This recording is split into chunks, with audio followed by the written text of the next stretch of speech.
You're up next.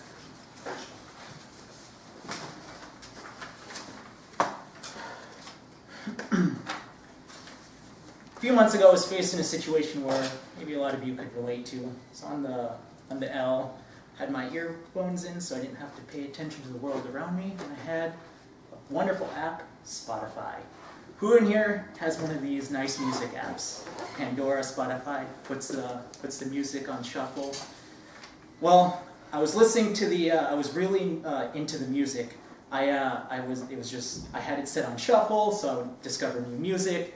I was kind of, song after song, it was doing a great job. Song I didn't like, swipe to the next. And then one incredible song finally happened. And I remember this song clearly. It was Cirrus by Bonobo. And Bonobo has become my favorite band of all time now. In the genre that I never would have listened to before. And I was just amazed like how great this app Spotify is.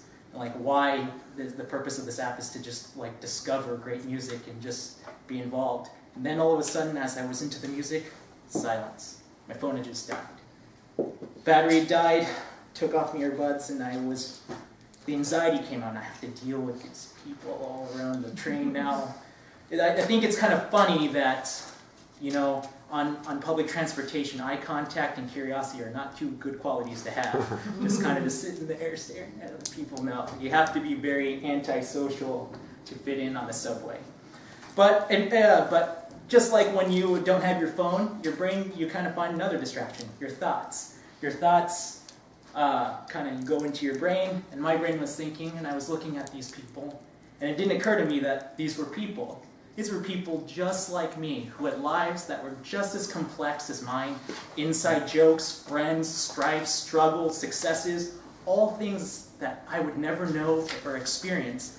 And as I thought about it, there's nothing in my life, just because of how my life is structured, that would get me in contact to interact with these people. I would never see these people ever again, or interact with these people.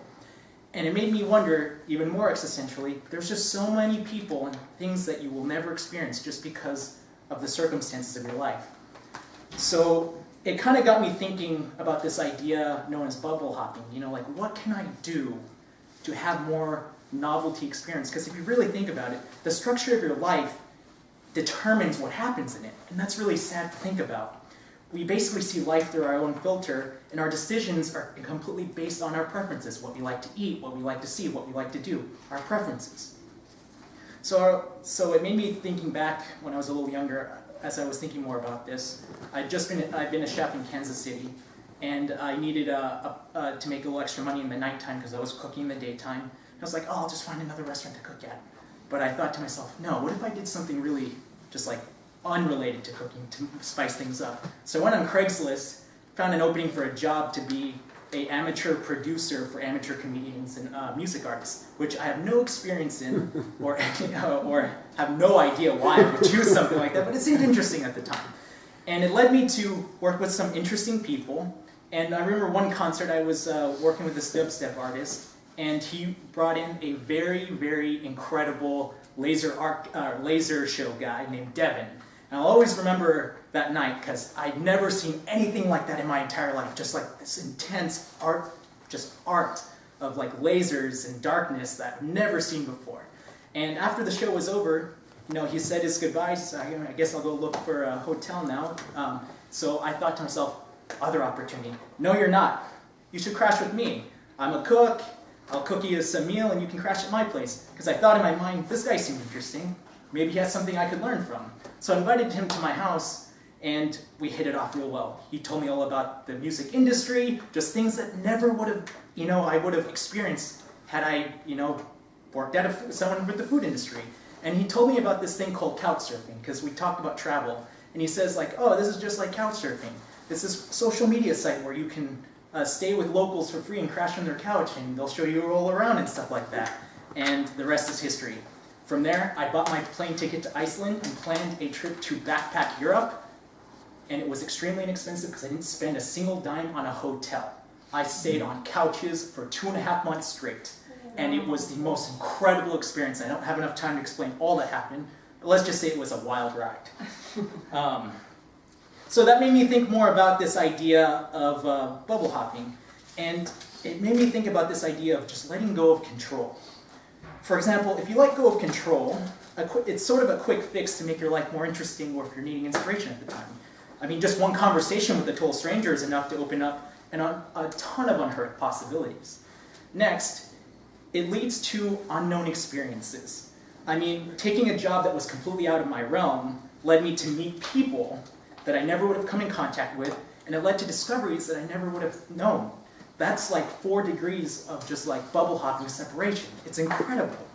And the thing is, you can't do things that don't occur to you to do.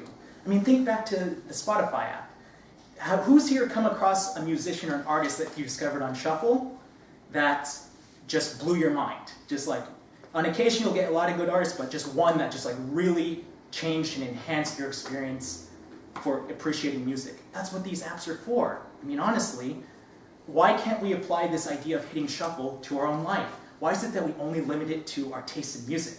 So I wanted to experiment more with other aspects and how you can use your life into shuffle. So here's, and back on the point of you can't do which does not occur to you, it never occurred to me at the time that you could sleep on the couches of random people in a foreign country, much less be invited to their social events and their friends that they introduce you to. It's just incredible. So, a short little manifesto of how you can add more randomness into your life if you're just seeking that novelty is, if you're not, for example, for your career, if you're not totally interested in changing jobs, but there's a job fair here, you should go. Why not? Who knows what you could come across, what conversations you could have, what opportunities lies ahead, even if you have no opportunity, if you have job security.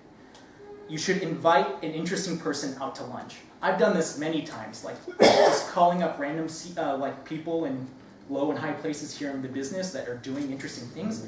You know, very few people will turn down a free lunch. Ken, when I first joined here, he was one of the first persons I invited to lunch because he was a professor at UIC, and now we're really, really good friends. I don't remember lunch though. What did I have? Huh? You remember what I ate? Yeah, Indian food. Oh, all right. Yeah. You should go on platonic dates, even with people you don't find attractive. You never know what insight they have. There's no stakes at hand. Just talk to strangers. I mean, look at your phone. Maybe once a week, go through your contacts. We all have contacts that we've never talked to in a long time. Call them up, invite them to lunch. Who knows what's going on? You should go to the nearest magazine shop and just like buy 20 magazines and just go speed read them.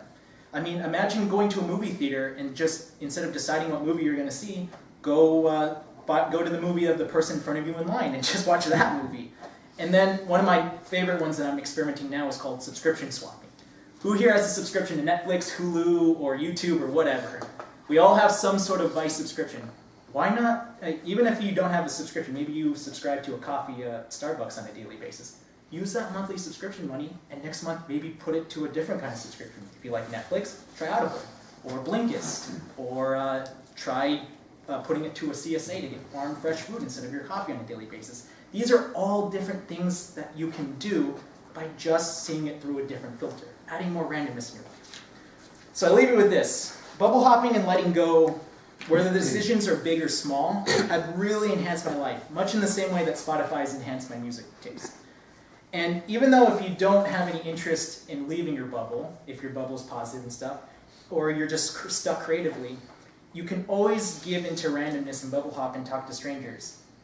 But most importantly, you should do it to have fun. That's really what it's all about. Thank you.